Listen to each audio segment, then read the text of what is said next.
आइए आज हम बात करेंगे द्विघात समीकरण के बारे में।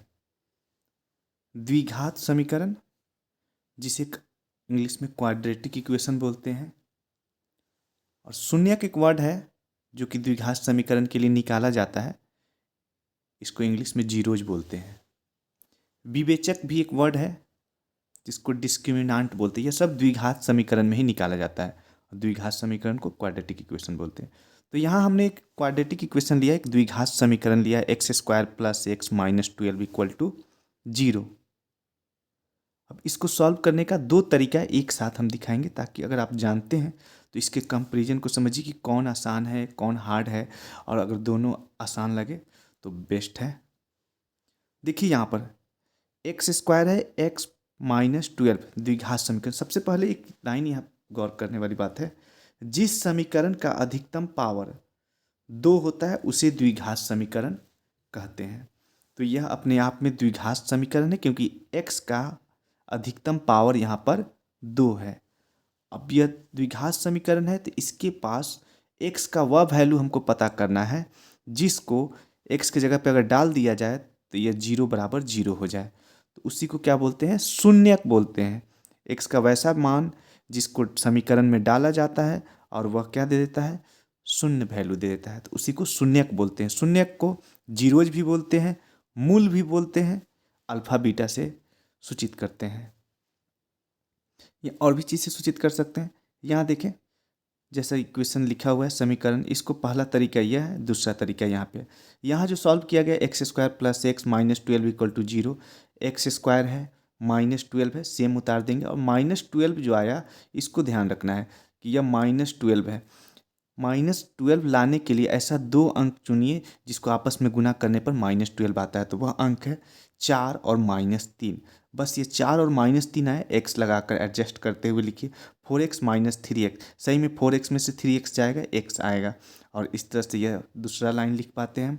इसमें दो टर्म में कॉमन ले लीजिए, x कॉमन ले लीजिए, यहाँ पर दो टर्म में कॉमन ले लीजिए, दो पद के बीच में -3।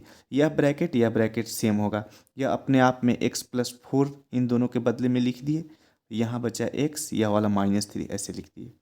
अब यदि हम x+4 को 0 से तुलना करते हैं, x+4 बराबर 0, तो x का वैल्यू -4 आया। x -3 बराबर 0, तो 3 उस साइड जाएगा तो x बराबर 3 आया। अतः हमारे पास x का दो मान आया है, -4 और 3। x का दो मान आया है, -4 और 3। यहाँ पर यह इक्वल टू दे देंगे यह, तो x का दो मान -4 और 3 है, यही शून्यक कहलाता है, यही शून्यक कहलाता है। अब आप चेक कर सकते हैं 3 को, अब इसमें डालकर देखिए 3 का स्क्वायर कितना होगा? 9। फिर इसमें 3 जोड़ दीजिए, 9 + 3 कितना होगा? 12। 12 - 12 0। तो यह अपने आप में 0 बराबर 0 दिया। तो हमें x का वैसा दो मान निकालना रहता है, द्विघात समीकरण के पास वैसा दो मान उपलब्ध होगा जिसको शून्यक बोलते हैं, जिसको डालने पर समीकरण क्या हो जाएगा? 0 बराबर 0 हो जाएगा। इस शून्यक को निकालने के लिए यहाँ मैंने लिखा है कि शून्यक को ही मूल बोलते हैं या जीरोज बोलते हैं। इससे पहले अपने आप में जानकारी दिया था मैंने कि जिस समीकरण का अधिकतम पावर 2 होता है उसे द्विघात समीकरण बोलते हैं। कहीं कहीं यह भी नहीं पता रहता द्विघात समीकरण बोलते किसको है, तो यह जान जाइए जिसमें x का अधिकतम पावर 2 है वह द्विघात समीकरण है। अब इसी द्विघात समीकरण के शून्यक को निकालने के लिए पहला मेथड था गुणनखंडन मेथड, फैक्टराइजेशन मेथड, या फर्स्ट इंटू थर्ड मेथड इसको बोलते हैं। दूसरा तरीका है जिसको विवेचक मेथड बोलते हैं या डिस्क्रिमिनांट रूल बोलते हैं। दूसरा तरीका में क्या करना है, पहले मैंने समीकरण को लिख दिया, इसमें एक्स स्क्वायर के साथ जो प्रोडक्ट के टर्म में वैल्यू है, जैसे एक्स स्क्वायर के साथ कुछ नहीं है तो यहाँ 1 है, 1 सबके साथ मल्टीप्लाई में रहता है। एक्स के साथ कुछ नहीं तो 1 है, तो यहाँ एक्स स्क्वायर के साथ जो वैल्यू है उसको ए बोलते हैं, ए का वैल्यू 1 आया। फिर यह एक्स के साथ जो कॉफिशियंट है उसको बी बोलते हैं, बी का वैल्यू 1 आया, और वो लास्ट में जो कांस्टेंट टर्म है उसको सी बोलते हैं। करेक्ट है।